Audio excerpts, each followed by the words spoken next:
जम्मू कश्मीर सरकार ने भी मरकजी हुकूमत के बड़े फैसले के बाद सरकारी मुलाजमीन को यूनियन टेरिटरी में राहत दी। पहले सेंट्रल गवर्नमेंट एम्प्लॉयज़ और उसके बाद स्टेट गवर्नमेंट के जो एम्प्लॉयज़ हैं, सरकारी मुलाजमीन हैं, उनके लिए डीए पर नज़रसानी की दरख्वास्त सरकार के सामने थी, जिस पर नज़रसानी न सिर्फ हुई बल्कि अमल दरामद को यकीनी बनाया गया। महंगाई अलाउंस यानी डीए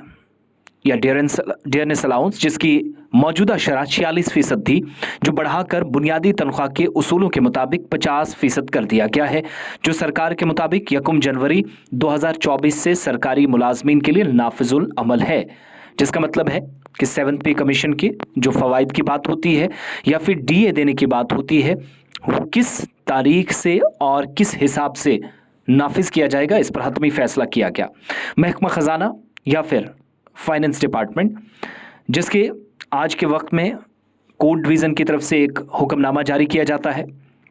ये नज़रसानी शुदा डीए मई 2024 से शुरू होने वाली माहाना तनख्वाह में शामिल किया जाएगा। अब सरकारी मुलाजमीन के लिए बड़ी बात यह है कि जिन्हें मई की तनख्वाह आएगी, उस तनख्वाह में ही ये 4% डीए जो पहले मरकज़ी सरकार ने बढ़ाया था, जिसका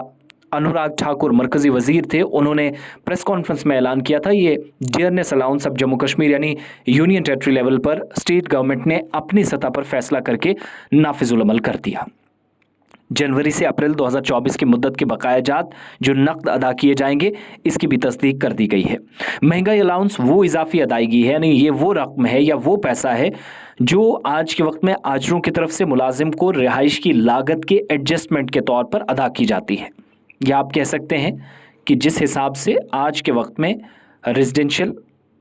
के जो अखराजात हैं या एडजस्टमेंट जो जिस हिसाब से करनी होती है, उसका एक हिस्सा है, सरकार फीसद के हिसाब से इसको लागू करती है। यह आलमी सतह पर मुआवजे का भी एक ढांचा है, जिसकी एक छोटी सी जुज़ है जो मुलाजमीन की हकीकी आमदनी यानी जो एक्चुअल इनकम उनकी है,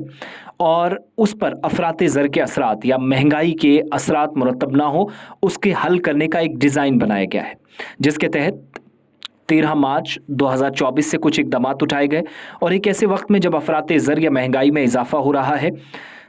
7वां पे कमीशन जिसकी 2 से 6 तक फीसद की जो कंफर्ट जोन है, उससे ऊपर रहता है, तो मरकज़ी हुकूमत मुमकिन तौर पर अपने मुलाजमीन के लिए महंगाई अलाउंस में 5% इजाफा करती है, या आरबीआई को ये फैसला लेना होता है ताकि उन्हें महंगाई से मोहलत मिले, यानी एक इजाफी कीमत होती है। अगले महीने से ही जब आप मई की तनख्वाह लेंगे,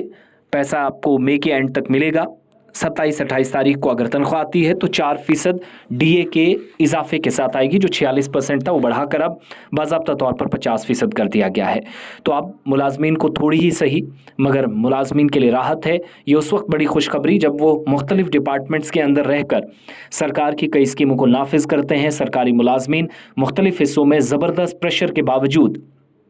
100% खिदमात को यकीनी बनाए, इस कोशिश में भी कई बार कामयाब नजर आते हैं। और इस बार भी उसका नतीजा ये हुआ कि मुलाजमीन के खिलाफ जहां जम्मू कश्मीर में बड़े पैमाने पर कार्रवाइयाँ होती हैं, वहीं आज ये हुक्मनामा जारी करके उन्हें राहत दी गई और महंगाई अलाउंस या डीए में इजाफा 46% से बढ़ाकर 50% कर दिया गया। पहले मरकजी सरकार ने सेंट्रल गवर्नमेंट एम्प्लॉयज़ के लिए किया था, अब जम्मू कश्मीर में तमाम सरकारी मुलाजमीन को राहत मिली है।